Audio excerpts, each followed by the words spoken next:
Hello students, मैं धनंजय पांडे सौभाग्य देवी intermediate college के इस ऑनलाइन पोर्टल पे आप लोगों का बहुत बहुत स्वागत करता हूं।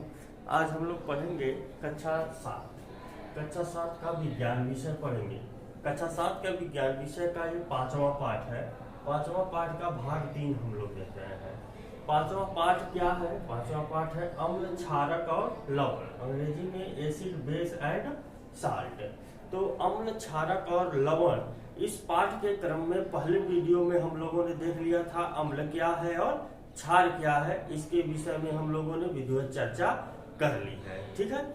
इसके बाद हम लोग क्या है कि दूसरे वीडियो में देखे हैं कि प्राकृतिक सूचक कौन कौन से हैं।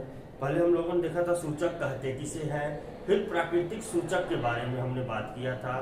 तो प्राकृतिक सूचक हम लोगों ने पहला प्राकृतिक सूचक जो देखा था वह था लिटमस पेपर।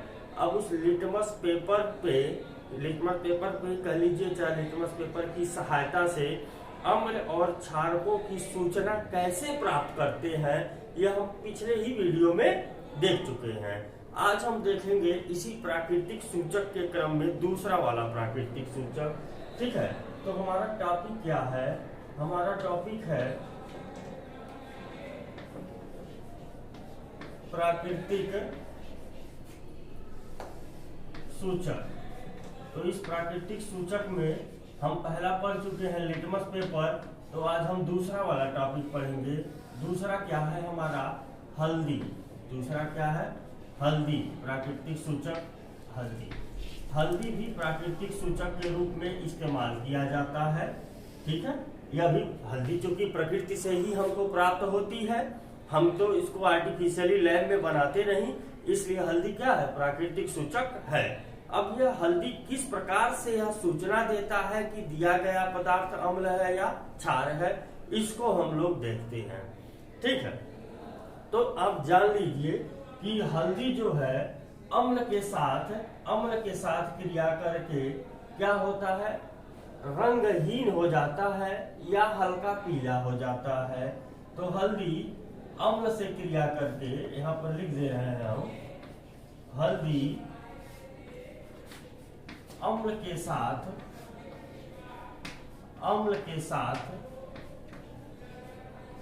क्रिया करके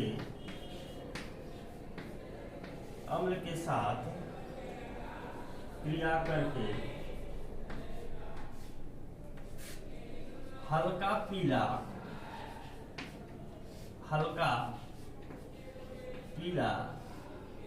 या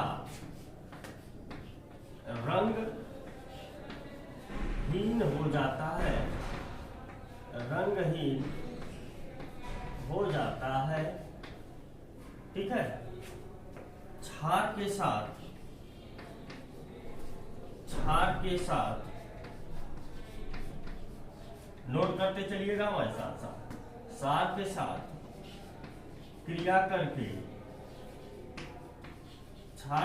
क्रिया करके हल्दी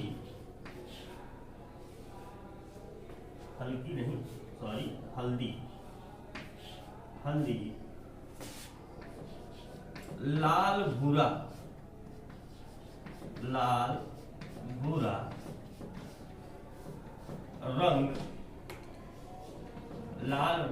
रंग देता। नोट कर लीजिएगा इसको।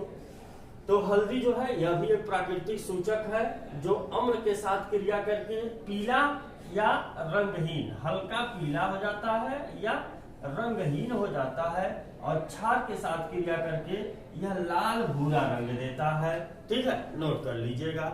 देखिए कैसे आप देखे होंगे कि जब बारात में जाते हैं अपना ड्रेस पहन के सफेद वाला, तो ड्रेस पहन के जब बारात में जाते हैं कभी कभार, तो होता क्या है कि भोजन करते समय गिर जाता है, शर्ट पे हल्दी गिर जाता है।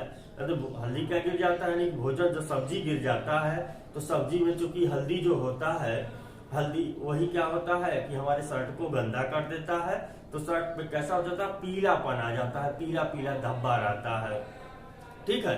तो जब हम उसको क्या करते हैं, उस दाग को, शर्ट पे लगे दाग को छुड़ाने का प्रयास करते हैं, तो पहले क्या करते हैं तो आज के समय में तो एडवांस हो गया है जमाना, तो अब आला आ रहा है एसिड के रूप में, उस आले को रगड़ के दाग हम छुड़ा लेते हैं। लेकिन पहले हम क्या करते थे दाग को छुड़ाने के लिए, पहले हम नींबू लेते थे। क्या लेते थे? नींबू। अब नींबू हम बता चुके हैं पहले कि यह खट्टा है, इसलिए यह अम्लीय होता है। तो नींबू क्या है? अम्ल है। अब उस नींबू को क्या करते थे? रगड़ते थे हम लोग दाग पे। जब रगड़ते थे वह पीलापन या तो हल्का हो जाता था, या तो वह दाग क्या, जब बहुत ज्यादा रगड़ देते थे, बहुत रगड़ देते थे तो वह दाग क्या हो जाता है? खत्म हो जाता था। यानी कि हल्दी का जो दाग लगा था हमारे शर्ट पे, वह क्या हल्का पीला होकर के रंगहीन हो जाता है, यानी कि खत्म हो जाता है, दाग वहां से हट जाता है नींबू के रगड़ने से। इसीलिए कहा जाता है कि हल्दी अम्ल के साथ क्रिया करके हल्का पीला या रंगहीन हो जाता है। दूसरी चीज कि जब हम नींबू का इस्तेमाल अगर नहीं करते हैं और डायरेक्ट साबुन से उसको धुलना शुरू कर देते हैं, दाग छुड़ाने की कोशिश नहीं करते, जब साबुन से धुलना शुरू करते हैं तो जितना ही साबुन लगाते हैं उतना ही उसका कलर लाल कलर का बदल जाता है। लाल पूरा लाल नहीं होता है, लाल भूरा कलर का हो जाता है। जिस कलर का आपका पैंट लगता है ड्रेस में, उस कलर का हो जाता है, लाल भूरे कलर का रंग हो जाता है। देखा होगा आप लोगों ने, तो घर पे कभी कभार आपको मार भी खानी पड़ती होगी कि बच्चा जो है वह गुटखा खा के उस पर थूक दिया है अपने पैंट पे। तो बड़े क्लास के लोग जो होते हैं भैया लोग, आप लोगों के 6, 7, 8 में आप लोग हैं, तो जो 11, 12 वाले हैं लोग मार खा जाते हैं इसके चक्कर में। इसकी जानकारी नहीं होती कि तो कब रात गया था बेचारा, खाना खाया था, खाना खाया और खाना भी उसके गिर गया शर्ट पे, जब साबुन लगा तो पीला कलर बदल गया किसमें? लाल भूरे कलर में। ठीक है, तो वह लाल भूरे कलर में बदल जाता है। तो क्यों बदल जाता है? क्योंकि साबुन आपको पहले बताया जा चुका है जो कि क्षार है। क्षार का गुण ही है कि जो छूने पर साबुन के जैसा चिकना लगे, उसे क्या कहते हैं? क्षार है। तो साबुन क्षार है, तो क्षार जो है वह हल्दी के साथ क्रिया करके लाल भूरा कलर दे देता है। तो इस प्रकार से हल्दी भी क्या कर रहा है कि हमको सूचना दे रहा है कि दिया गया पदार्थ अम्ल है कि दिया गया पदार्थ क्या है? क्षार है। इसका परीक्षण करना रहे तो हम अम्ल में क्या है कि हल्दी को अगर डालेंगे तो हल्दी का कलर कैसा हो जाएगा? रंगहीन हो जाएगा या हल्का पीला।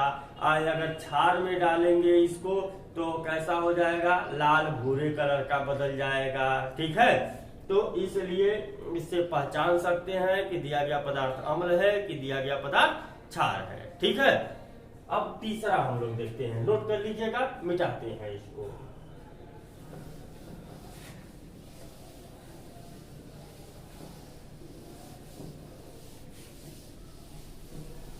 अब तीसरा प्राकृतिक सूचक हम लोग देखते हैं। तीसरा प्राकृतिक सूचक है आप लोगों का गुड़हल का फूल। क्या है? गुड़हल। तीसरा प्राकृतिक सूचक है गुड़हल का फूल। तो जो गुड़हल का फूल होता है तो इसमें हम लोग करेंगे क्या? इस गुड़हल के फूल की जो पंखुड़ियां होती हैं, तो जो पंखुड़ियां है गुड़हल की फूल की, उसको क्या करते हैं हम लोग? पहले देखना कि ये गुड़हल का फूल कौन सा रंग देता है। तो यह गुड़हल का फूल जो है तो अम्ल के साथ क्रिया करके क्या करता है? अम्ल के साथ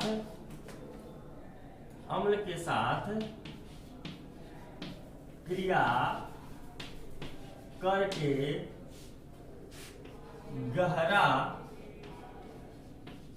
गहरा गुलाबी रंग देता है। ठीक है, क्षार के साथ क्रिया करके, क्षार के साथ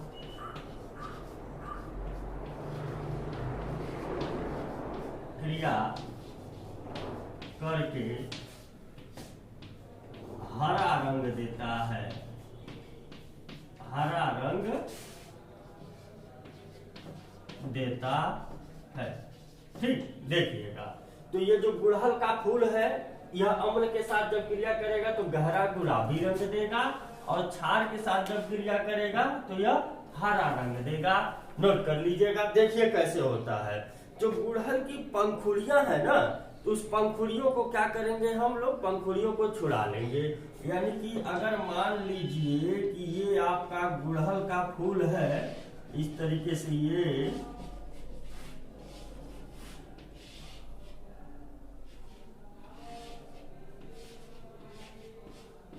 ये आपका जैसे गुड़हल का फूल है, तो इसमें से ये जो पंखुड़ियां हैं, इन पंखुड़ियों को ऐसे लाल लाल होती है ना पंखुड़ियां, तो इन पंखुड़ियों को ऐसे तोड़ तोड़ करके निकाल लेंगे। ठीक है, तो इन पंखुड़ियों को तोड़ तोड़ करके निकालेंगे, और इस पंखुड़ियों को तोड़ के निकाल करके क्या करेंगे, किसी परखनली में, परखनली क्या होता है, परखनली का समझ लीजिए ऐसे गिलास, एक शीशे का ऐसे यू आकार की नली होती है जिसे परखनली कहते हैं, इसमें इन पंखुड़ियों को डाल लेंगे।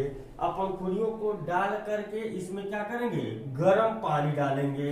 ये क्या है, इसमें हमने डाल लिया है क्या, गुलाब की पंखुड़ियां। ये गुलाब की क्या है, गुलाब नहीं, गुड़हल की क्या है, गुड़हल की पंखुड़ियां है। ये गुड़हल की पंखुड़ियां है, और इसमें हम लोग डाल देंगे क्या, ऊपर से डाल देंगे गर्म पानी। क्या डाल देंगे, गर्म पानी। अब गर्म पानी डाल करके दोनों को क्या करेंगे, हम लोग ऐसे हिलाएंगे। गर्म पानी डाल करके इसको क्या करेंगे, पूरा हिलाएंगे, यानी कि उसको घोलेंगे। ठीक है, घोलेंगे तब तक घोलेंगे कि जब तक यह गर्म पंखुड़ी एकदम उसमें गल न जाए, और वह गल करके अपना एक विशेष रंग जो लाल रंग है उस लाल रंग में परिवर्तित न हो जाए।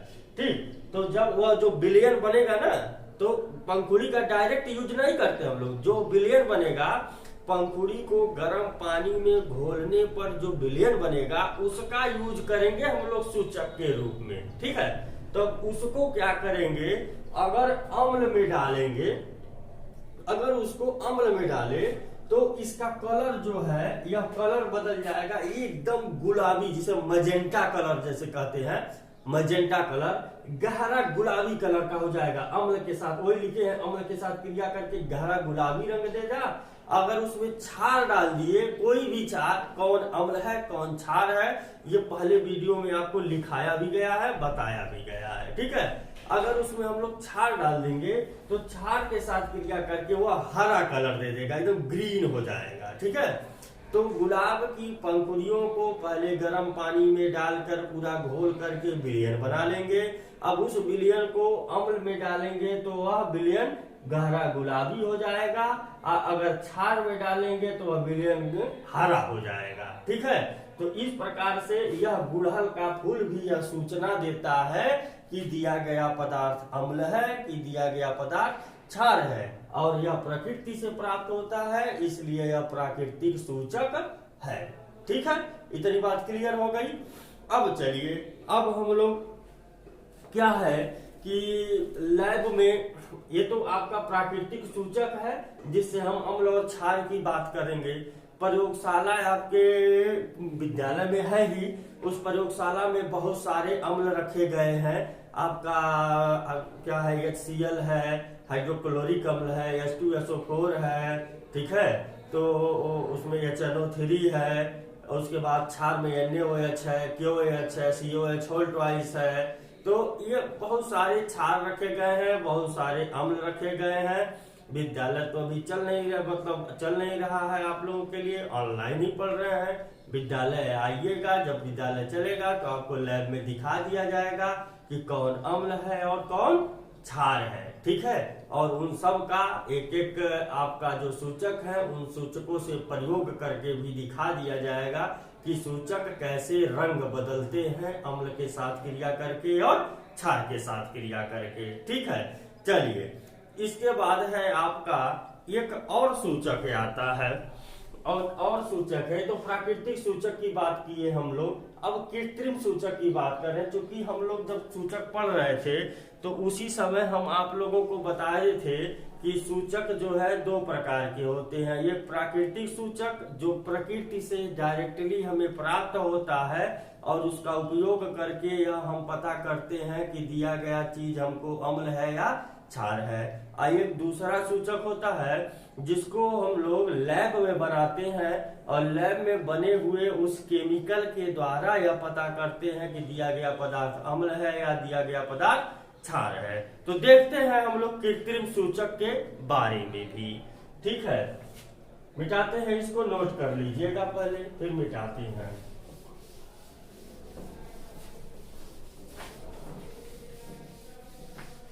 तो प्राकृतिक सूचक में क्या क्या है आप लोगों ने देखा? लिटमस पेपर देखा, फिर क्या देखा आपने? हल्दी देखा, फिर क्या देखा आपने? गुड़हल का फूल देखा। ठीक है, 3 प्राकृतिक सूचक। अब कृत्रिम सूचक देख लीजिए क्या है।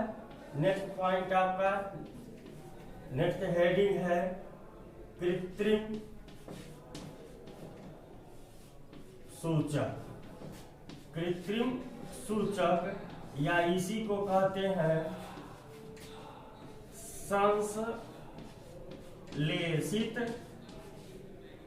संश्लेषित सूचक। ठीक है, तो परिभाषाएं आपको हम बता चुके हैं पहले वाले ही वीडियो में कि वह सूचक जो हमें प्रकृति से नहीं प्राप्त होते बल्कि प्रयोगशालाओं में कृत्रिम विधि के द्वारा निर्मित किए जाते हैं और उन रंग परिवर्तन करके यह बताते हैं कि दिया गया पदार्थ अम्ल है या क्षार है, उन्हें कृत्रिम सूचक कहते हैं। नोट कर लीजिएगा इसको, वीडियो को रिवाइंड करके परिभाषा जो बोला है हमने नोट कर लीजिएगा। ठीक, तो कृत्रिम सूचक कितने प्रकार के हैं? 2 प्रकार के हैं। ठीक है, पहला है कृत्रिम सूचक, जो उदाहरण है पहला है फिनाफ्थेलीन।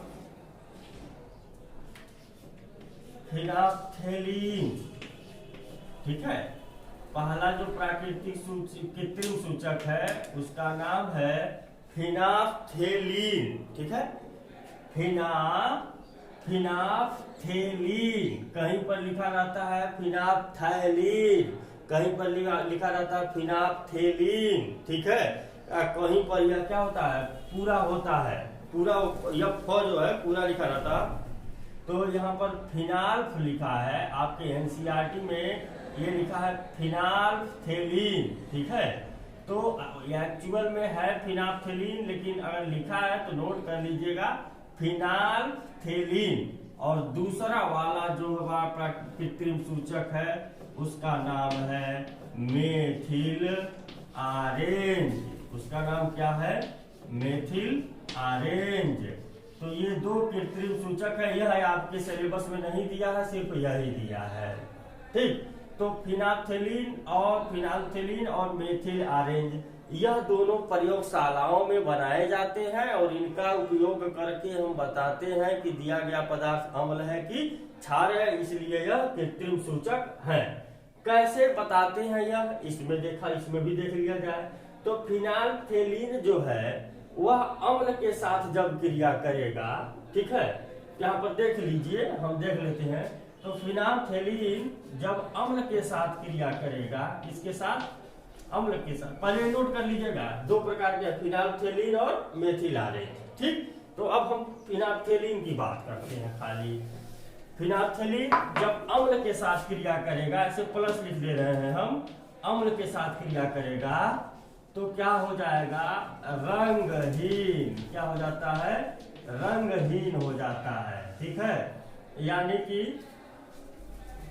फिनाल्फथेलीन को एक परख नली में ऐसे लेंगे और उस परख नली में क्या करेंगे हम लोग? तो थोड़ा सा अम्ल डालेंगे, अम्ल कोई भी अम्ल, HCl डाल दीजिए, H2SO4 डाल दीजिए, NO3 डाल दीजिए, और उसको जब हम लोग मिलाएंगे, ऐसे हिलाएंगे, तो क्या होगा? फिनाल्फथेलीन जो का जो रंग था वह भी खत्म हो जाएगा। ठीक, एकदम वह क्या हो जाएगा? रंगहीन हो जाएगा। ठीक है, पानी की तरह। और यही फिनाल्फथेलीन जो है, यही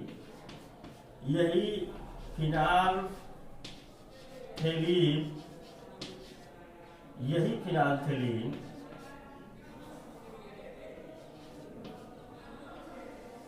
अगर क्षार के साथ क्रिया करे, अगर क्षार के साथ क्रिया करता है फिनाइलथिलीन, तो अम्ल के साथ क्रिया करने पर कैसा हो जाता है? रंगहीन हो जाता है। और जब क्षार के साथ क्रिया करेगा तो क्षार के साथ क्रिया करने पर यह विशेष रंग देता है। ठीक है, तो कौन सा रंग देता है? हल्का गुलाबी। क्या है? हल्का गुलाबी। क्या है? हल्का गुलाबी कलर का रंग देता है। ठीक है, तो ये दो चीजें हैं, फिनाइलथिलीन अम्ल के साथ क्रिया करके रंगहीन और क्षार के साथ क्रिया करके हल्का गुलाबी रंग देता है। तो लैब में बनाया जाता है, यह पानी की तरह लिक्विड की तरह होता है। तो इसको करेंगे क्या? मान लीजिए एक फरक नली में हमने ले लिया है क्या, फिनाइलथिलीन को भर लेंगे। अब फिनाइलथिलीन के भरने के बाद भी इसमें धीरे धीरे ड्रॉपर की सहायता से अम्ल गिराएंगे, ऊपर से अम्ल गिराएंगे, ऐसे हिलाएंगे तो कलर कैसा हो जाएगा? रंगहीन। फिनाइलथिलीन इसका कलर बदल जाएगा, किस कैसा हो जाएगा? रंगहीन हो जाएगा। फिर अगर दूसरे परख नली में ले लें इसको और उसमें क्षार गिराएं तो उसका रंग कैसा हो जाएगा? हल्का गुलाबी हो जाएगा। ठीक है, या फिर इसी में अगर बुझ करके जो हम लोग पहले फिनाइलथिलीन लिए थे और उसमें जो अम्ल गिराए थे उसमें अब क्षार गिराने लगे तो कैसा हो जाएगा? गुलाबी कलर का। तो यह भी यह सूचना देता है कि दिया गया पदार्थ अम्ल है कि दिया गया पदार्थ क्षार है, रंग परिवर्तन करके। तो नोट कर लीजिएगा आप लोग इसको भी, फिनाइलथिलीन अम्ल के साथ क्रिया करके रंगहीन और क्षार के साथ क्रिया करके गुलाबी रंग देता है। ठीक है,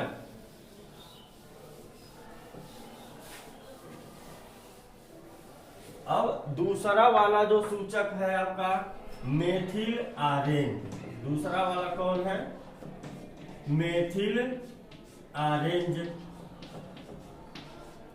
तो यह मेथिल ऑरेंज जो है, यह जब अम्ल के साथ क्रिया करेगा तो लाल रंग देता है। कौन सा रंग देता है? लाल रंग देता है। मेथिल ऑरेंज को परख नली में लेंगे और उस परख नली में जब अम्ल डालेंगे तो क्या होगा? जब अम्ल डाल के हिलाएंगे उसको तो इसका कलर एकदम लाल हो जाएगा। तो इससे पता चल जाएगा कि जो हम लोग डाल रहे हैं मेथिल ऑरेंज में वह क्या है? अम्ल है। ठीक है, अब मेथिल ऑरेंज को इसी मेथिल ऑरेंज को नहीं, मेथिल ऑरेंज में, इसी मेथिल ऑरेंज में अगर हम क्या करें, थोड़ा सा क्षार मिला दें, क्षार को धीरे धीरे बूंद बूंद के रूप में मिलाते रहें तो वह हल्का पीला कलर देगा। हल्का पीला कलर देगा। ठीक है, वही परख नली, उसमें मेथिल ऑरेंज भरा हुआ है और क्षार की बूंद अगर धीरे धीरे धीरे धीरे मिला रहे हैं तो कलर कैसा बदल जाएगा? हल्का पीला हो जाएगा।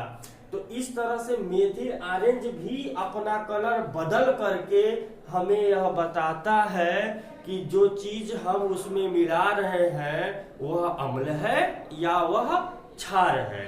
तो यह सूचना दे रहा है फिनाइलथिलीन भी और मेथिल ऑरेंज भी कि जो चीज उसमें मिला रहे हैं वह अम्ल है या वह क्षार है। इसलिए यह भी एक प्रकार का सूचक है, लेकिन इसी प्रयोगशाला में बनाया जा रहा है कृत्रिम विधि द्वारा, इसलिए इसे कृत्रिम सूचक कहते हैं। नाम याद रखिएगा, फिनाइलथिलीन मेथिल ऑरेंज।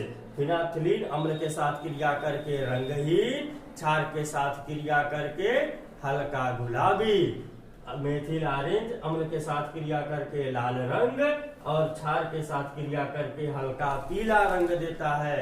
नोट कर लीजिएगा, याद भी कर लीजिएगा। ठीक है, अब यहाँ पर आपका सूचक होता है खत्म। ठीक है, सूचक यहाँ पर होता है खत्म। अब सूचक के बाद हम लोग पढ़ेंगे क्या? उदासीनीकरण की अभिक्रिया, और उसी के साथ साथ पढ़ेंगे हम लोग लवण के विषय में। यानी कि अम्ल और क्षार पूरा का आपका खत्म हो गया। अब हम लोग पढ़ेंगे लवण के विषय में और उदासीनीकरण की अभिक्रिया, और इस उदासीनीकरण अभिक्रिया का अपने दैनिक जीवन में विभिन्न प्रयोग। ठीक, तब तक के लिए आप इस वीडियो को देखिए। कहीं से कोई दिक्कत होती है तो आप अपने व्हाट्सएप ग्रुप में पूछ लीजिएगा और इस सब चीज़ों को अपने नोटबुक में नोट कर लीजिएगा। Thanks for watching.